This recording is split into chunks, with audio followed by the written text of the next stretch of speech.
इस वक्त उम्मत में मुसलसल टुकड़े होते जा रहे हैं, उम्मत के टुकड़े होते जा रहे हैं और बातिल अपनी होशियारी से उम्मत के टुकड़े करवा रहा है। और जब उम्मत मुंतशिर रहेगी, बिखरी हुई रहेगी, उस उम्मत से कुछ नहीं हो सकता। आपने तारीख पढ़ी होगी कि जब दुश्मन को ये लगा कि इस्लामी फुतूहात मुसलसल जारी है, यानी इस्लामी ममलकत वसी हो रही है, फैल रही है, किसके जमाने में? हजरत सैयदुना उमर फारूक रदी अल्लाह तआला अन्हु के जमाने में। तो यहूदियों ने अपने एक बंदे को, एक बंदा, आप सोचिए, एक बंदे को जिसका नाम था अब्दुल्ला बिन सबा, उसको मदीना मुनव्वरा भेजा और कहा जाकर सबसे पहले कुर्सी की कोशिश करना, अगर कुर्सी मिल गई तो हम अपने मिशन में कामयाब हो जाएंगे। लेकिन सैयदुना उस्मान रदी अल्लाह तआला अन्हु उस वक्त खलीफा थे, हजरत उमर रदी अल्लाह तआला अन्हु का इंतकाल हो गया था। हजरत सैयदुना उस्मान रदी अल्लाह तआला अन्हु ने ताड़ लिया कि ये शायद दुश्मन है, यहाँ कुछ और करने आया है। हजरत सैयदुना उस्मान रदी अल्लाह तआला अन्हु ने उसको कुर्सी नहीं दी और मदीना मुनव्वरा से भगा दिया। ये यहाँ से मिस्र गया। अब समझो, मिस्र में कुछ लोग पहले से हजरत सैयदुना उस्मान रदी अल्लाह तआला अन्हु से नाराज थे। क्यों नाराज थे?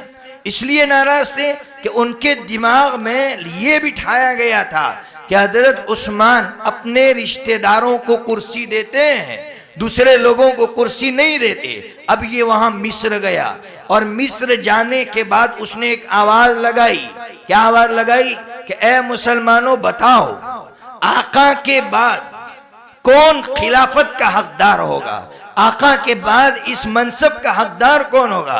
आका के बाद आका का जो रिश्तेदार होगा वो होगा या नहीं होगा? लोगों ने कहा बिल्कुल होगा। कहा कौन रिश्तेदार है? उस्मान है या अली है? कहा अली है। तो कहा चलो मेरे साथ। उस्मान को कुर्सी से उतारते हैं और अली को बिठाते हैं। नौजवान वरगलाने में आ गए, नौजवान उसके बरगलाने में आगे। नौजवानों को पता नहीं चला कि कितना नुकसान पहुंचाएगा ये आगे जाकर। मैं आपको एक बात सुनाऊं, मैं एक किताब पढ़ रहा था, उलमाए हक और उनके मुजाहिदाना कारनामे।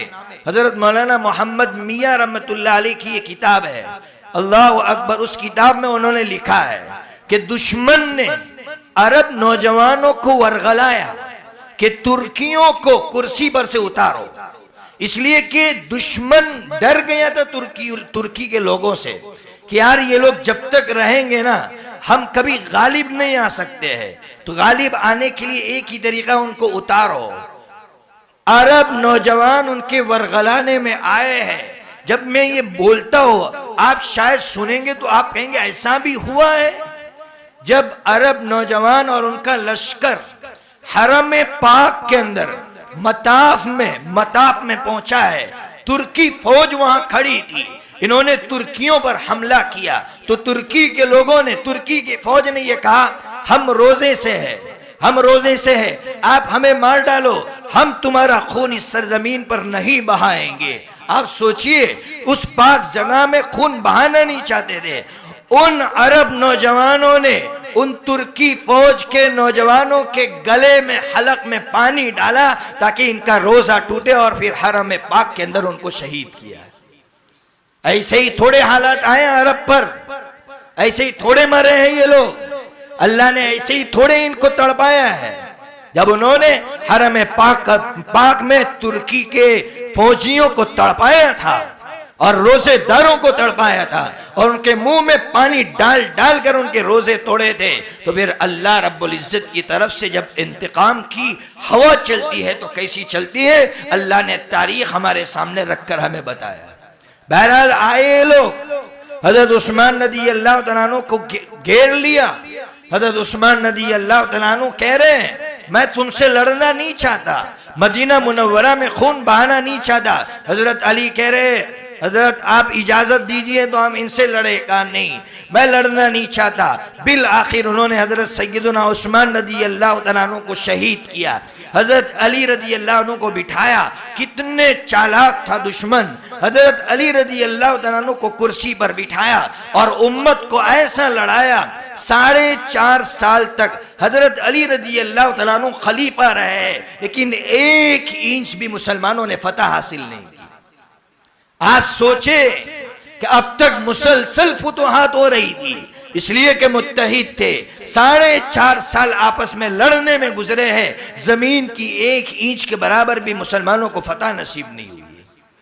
उसके बाद जब हजरत हसन रजी अल्लाह तआला अन्हु ने सुलह की है, 20 साल तक हजरत मुआविया रजी अल्लाह तआला अन्हु खलीफा रहे हैं। याद रखना, 20 साल तक रहे हैं और 20 साल में यूरोप तक इस्लाम को पहुंचाया और इस्लाम का डंका बजाकर रख दिया। इस्लामी कश्तियां और बेड़ों के अंदर आपने जंगें लड़ी है और कुस्तुनतुनिया तक इस्लाम को पहुंचाया है। यह सबक मिल रहा है कि अगर मेरी वजह से इस्लाम को नुकसान पहुंच रहा है, मैं पीछे हट जाऊं। हजरत सैयदना हसन रज़ी अल्लाह तआला अन्हु पीछे हट गए। कोई मजा नहीं है कुर्सी में, कोई मजा नहीं है मनसब में, ये सब एक ख्वाहिश है जिसकी वजह से उम्मत के टुकड़े हो रहे हैं। नाक के मसाइल को छोड़े, हम अपनी अना को तोड़े और उम्मत को जोड़ने की कोशिश करें।